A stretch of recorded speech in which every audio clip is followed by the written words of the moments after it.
ఏం మొన్న 40 నిమిషాలు చెప్పినా కాగా సీఎం వాడో పిచ్చోడు 40 నిమిషాలు చెప్పిన ఇంకెన్నిసార్లు చెప్పాలి నాకు అర్థం కాదు.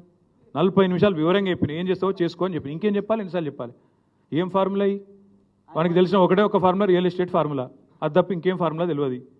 ఆ రియల్ ఎస్టేట్ ఫార్ములా బ్యాగులు మోసే ఫార్ములా ఈ ఫార్ములాలు తప్ప వేరే ఫార్ములాలు అర్థం కావు. అది ఫార్ములా అయ్యి అంటే తెలుసా ఆయనకి ఏమన్నా ఏం తెలుసు ఏం మాట్లాడతాడు ఊకే ఒకటేనా. ఇక ఇంకోటి బ్రదర్ నేను ఇంకోటి యాద్ చేస్తున్నా మీకు 11-12 నెలల్లో మీకు కూడా బోర్ కొట్టాలి. అరే ఓ రోజు కాళేశ్వరం స్కాము, ఓ రోజు ట్యాపింగ్ స్కాము, ఓ రోజు డ్రగ్స్ స్కాము, ఓ రోజు ఇంకో స్కామ్, ఇవేనా ఊకే కథలిగా. రైతులేంది వాళ్ళ గోసేంది భూములు గుంజుకునుడేంది రైతు బంధు ఎగ్గొట్టుడేంది తులం బంగారం ఏడవాయే 6 గ్యారెంటీలు ఏడదొచ్చినాయి. దీని గురించి అడుగుడు లేదా మీడియా కూడా. మేము తేరగా దొరికినా మమ్మల్ని అడుగుతారు వాని ఎందుకు అడుగుతలేరు. ఏం మొన్న 40 నిమిషాలు చెప్పినా కాగా సీఎం వాడో పిచ్చోడు 40 నిమిషాలు చెప్పిన ఇంకెన్నిసార్లు చెప్పాలి నాకు అర్థం కాదు. 40 నిమిషాలు వివరంగా చెప్పిన ఏం చేస్తావో చేసుకో అని చెప్పిన.